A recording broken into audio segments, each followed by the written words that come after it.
Bonjour, je m'appelle Adélia et je travaille au ministère de la Santé.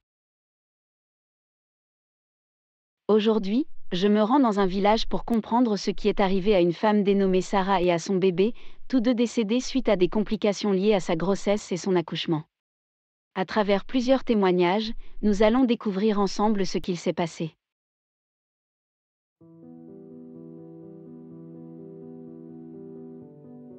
Bonjour, je suis Adélia, envoyée par le ministère de la Santé. J'aimerais que vous me parliez de Sarah. Pouvez-vous m'accorder un peu de temps? Oui, pas de problème. C'était un dimanche, j'étais chez moi quand on m'a appelé. J'ai fait vite mais l'accès au centre de santé était difficile à cause de la pluie. Sarah avait 37 ans. Elle était enceinte de 8 mois. Elle avait déjà eu 6 enfants dont un décédé. Elle était femme au foyer, illettrée comme la majorité des femmes de son village. Elle était anémique et dans un état critique quand je l'ai reçue, pareil que la dernière et seule autre fois que je l'ai vue.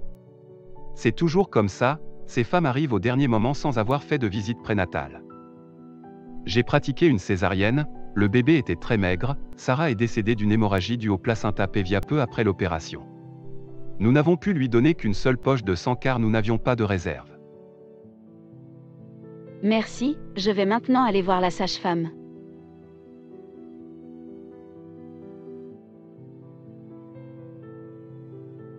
Bonjour, pouvez-vous me parler de Sarah et de son bébé?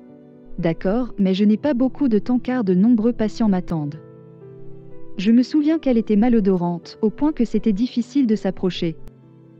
Je l'ai prise en charge dès que possible mais elle est restée un bon moment dans la salle d'attente parce que j'étais seule en train d'assister une autre femme. En revenant je l'ai trouvée évanouie, alors j'ai appelé l'agent de santé. Et que s'est-il passé après? Je lui ai donné des fluides en attendant. Dès que l'agent est arrivé il a fait une césarienne, j'ai donné le bébé au mari.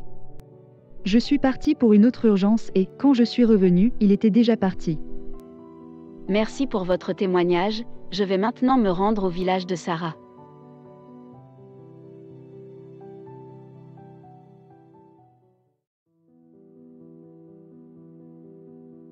Bonjour, je travaille pour le ministère de la Santé. Je suis vraiment désolée pour la perte de votre femme et de votre bébé. J'aimerais que vous me parliez de ce qui s'est passé. Bon. Moi je travaille tout le temps dans les champs pour nourrir ma famille, alors je suivais peu la grossesse de ma femme. En rentrant du travail, je l'ai trouvée au lit, alors je suis allé chercher ma mère pour préparer le repas. Je pensais qu'elle jouait la comédie, c'était une fille paresseuse. De nos jours, les filles enceintes ne veulent souvent plus travailler. Quand j'ai vu que Sarah ne pouvait pas se lever, j'ai compris qu'elle avait vraiment besoin de soins. Mon voisin m'a prêté sa voiture, ça nous a pris plusieurs heures pour arriver au centre, puis on a dû attendre l'agent de santé. Après l'opération, une sage-femme est venue vers moi avec le bébé et m'a dit que Sarah était décédée. Elle est décédée parce qu'elle est allée à l'hôpital. Moi j'ai accouché de mes 6 enfants à la maison, c'était l'accoucheuse du village qui m'aidait. Je ne savais pas comment faire avec le bébé, alors je suis rentré. Ma mère s'en est occupée, moi j'ai dû repartir travailler. Le lendemain, il était décédé lui aussi. Le bébé était trop petit, j'ai essayé de lui donner du lait de vache mais il ne voulait pas boire. On n'a pas l'argent pour acheter du lait en poudre. Je l'ai porté, je le regardais mais je ne pouvais rien faire pour lui. Est-ce que vous avez déclaré son décès? Non, je ne savais pas qu'il fallait déclarer son décès. Je n'ai jamais déclaré les naissances de mes enfants non plus.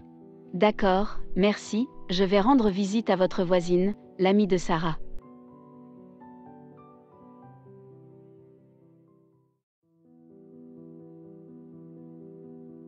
Bonjour, je travaille au ministère de la Santé. Pouvez-vous me parler de Sarah? Oui. Elle est née dans une famille très pauvre. Elle était maigre car elle mangeait peu pour laisser davantage de nourriture à sa famille. C'est sa belle-mère qui gérait l'argent à la maison. Son mari était tout le temps au champ et peu présent pour elle et ses 5 enfants. Elle ne souhaitait pas être à nouveau enceinte mais son mari voulait avoir d'autres enfants. Et comment s'est passée sa grossesse? Je sais qu'il lui arrivait de saigner. Elle ne voulait pas aller au centre de santé parce qu'elle n'avait pas été bien traitée la première fois, et puis c'est loin. Il faut trouver de l'argent pour le transport et c'est la belle-mère qui donne la permission d'y aller. Elle a préféré voir l'accoucheuse du village qui lui a donné des tisanes. Merci, je vais maintenant rendre visite au leader communautaire.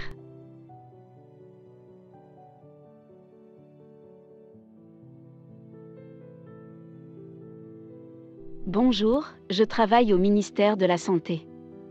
Je cherche à mieux comprendre ce qui est arrivé à Sarah.